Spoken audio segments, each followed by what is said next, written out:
Assalamualaikum warahmatullahi wabarakatuh. Kembali lagi di channel Budidaya ISR. Baik teman-teman, di video kali ini saya ingin membahas tentang persiapan air sebelum tebar benih ikan gurame. Jadi sebelum kita menebar benih di kolam beton ataupun di kolam terpal, ada baiknya kita persiapkan dulu air kolam kita. Nah, persiapan air ini bukan hanya kita mengisi air kolam kita sampai penuh ya. Nah, air itu kita isi, kemudian kita treatment ataupun kita olah menjadi air yang sehat ataupun baik untuk benih-benih ikan gurame yang kita tebar. Nah, teman-teman, biasanya kalau saya kolam yang baru ya, atau kolam yang baru dibuat dengan kolam yang sudah digunakan itu berbeda treatmentnya ya. Jadi kalau untuk kolam yang baru dibuat itu kita sterilisasi dulu teman-teman. Sterilisasi di sini maksudnya kita menghilangkan bau semen ya, bau semen yang ada di kolam yang baru kita buat. Nah, menghilangkan bau semen yang ada di kolam kita itu cukup gampang ya. Kita bisa menggosok dinding kolam dan lantai itu menggunakan pohon pisang ya, atau batang pisang itu kita gosokkan, kemudian kita isi air ya, kita isi air kolamnya kalau bisa dipenuhkan. Nah, jadi kita endapkan air itu selama 1 minggu, kemudian baru dikeringkan,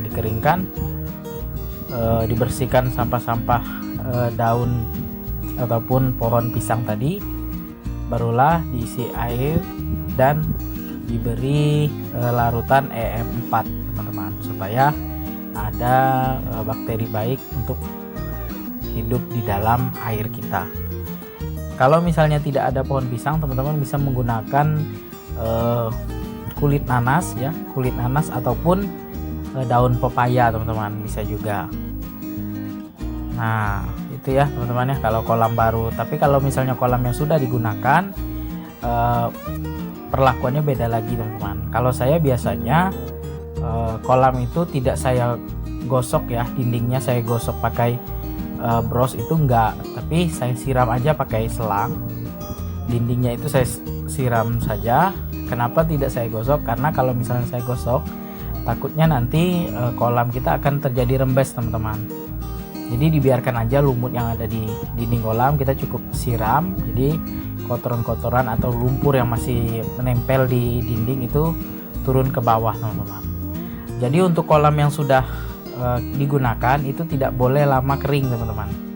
Kenapa tidak boleh lama kering? Karena kalau dibiarkan, kolam yang tadinya terbiasa terisi air ya, atau lagi kolam beton itu kalau sudah terbiasa terisi air, kita biarkan kering biasanya retak teman-teman.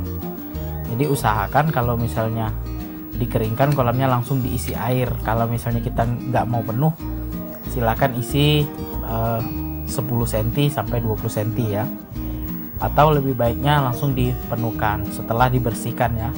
Nah, setelah disemprot menggunakan selang, kolam dirasa kolamnya sudah bersih, baru lanjut kita isi air teman-teman, isi air penuh ya, kemudian kita taburkan larutan EM4 teman-teman. Jadi pemberian EM4 ini takarannya biasanya untuk kolam saya 1,5 kali 3 meter ini saya kasih ya sekitar setengah cangkir ya, gelas ya, setengah gelas itu saya larutkan di dalam ember, langsung saya sebar. Untuk takaran ini teman-teman ya, kalau misalnya berlebih juga nggak apa-apa, tergantung bagaimana kita menakarnya. Nah, jadi kalau misalnya teman-teman sudah berikan E4, kemudian dibiarkan kolamnya ya, dibiarkan itu diendapkan kolamnya selama 2 minggu teman-teman, paling cepat ya.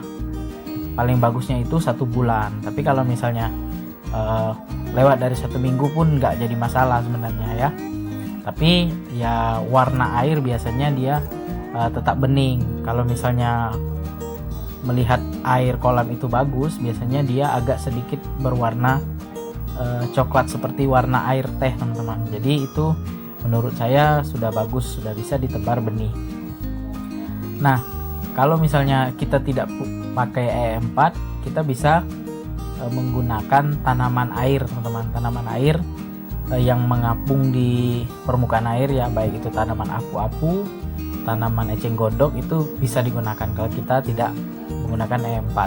Bahkan menggunakan dua sekaligus itu nggak apa-apa, teman-teman. Kalau misalnya di daerah teman-teman banyak tuh tersedia tanaman air yang seperti yang saya jelaskan tadi, eceng gondok, apu-apu dan lain sebagainya, teman-teman bisa aplikasikan keduanya.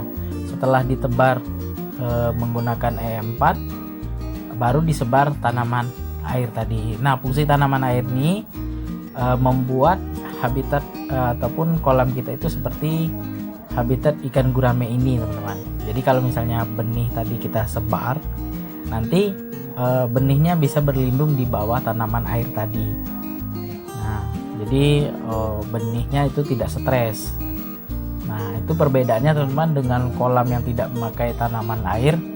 Biasanya ikannya nafsu makannya lebih besar, teman-teman, ikan yang ada tanaman air, karena ikan itu dia berlindung di bawah tanaman air tersebut. Nah, akan tetapi ada kekurangannya dengan tanaman air ini. Kalau misalnya ikan gurame kita sudah besar, biasanya tanaman air ini akan menjadi makanan ikan gurame, teman-teman. Jadi ini alasan kenapa kolam saya ini sebenarnya dulu menggunakan tanaman air di permukaannya. Jadi saya buat bingkai ya di kolam saya ini, tanaman airnya di pinggir-pinggir itu banyak sekali. Akan tetapi setelah ikan gurame saya besar, itu tanaman airnya habis dimakan ikan gurame. Jadi mulai dari akar, kemudian batangnya, bahkan daunnya, teman-teman. Bahkan tanaman eceng gondok pun juga dimakan oleh ikan gurame. Nah, kalau untuk sterilisasi air ataupun persiapan air ya, kalau saya seperti itu saja. Kemudian ya kita perhatikan juga ya, kalau misalnya ada sampah di permukaan ya, misalnya sampah dedaunan, itu harus kita ambil atau kita bersihkan ya, supaya ikan kita ketika ditebar itu nyaman. Nah, sebenarnya persiapan air untuk kolam ikan gurame ini banyak sekali ya cara para pembudidaya. Ada cara tersendiri, ada yang menggunakan daun pepaya, kemudian ada juga menggunakan tanaman air, ada yang menggunakan E4, bahkan ada juga yang menggunakan ya air tebu, teman-teman. Jadi air perasan tebu itu ada juga. Jadi macam-macam, akan tetapi ya kita sebagai pembudidaya ya ambil nilai positif dari apa yang dikembangkan oleh para pembudidaya ikan gurame.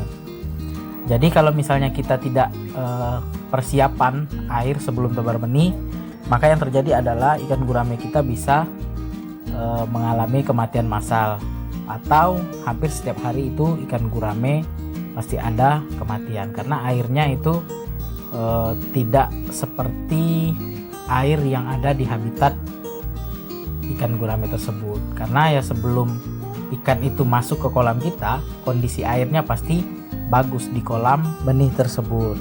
Oke teman-teman, sekian dulu video saya tentang persiapan air untuk kolam ikan gurame sebelum tebar benih. Semoga bermanfaat. Jangan lupa dukung terus channel Budidaya ISR dengan cara subscribe, like, komen, serta share videonya agar channel Budidaya ISR berkembang dan terus menginspirasi teman-teman sekalian.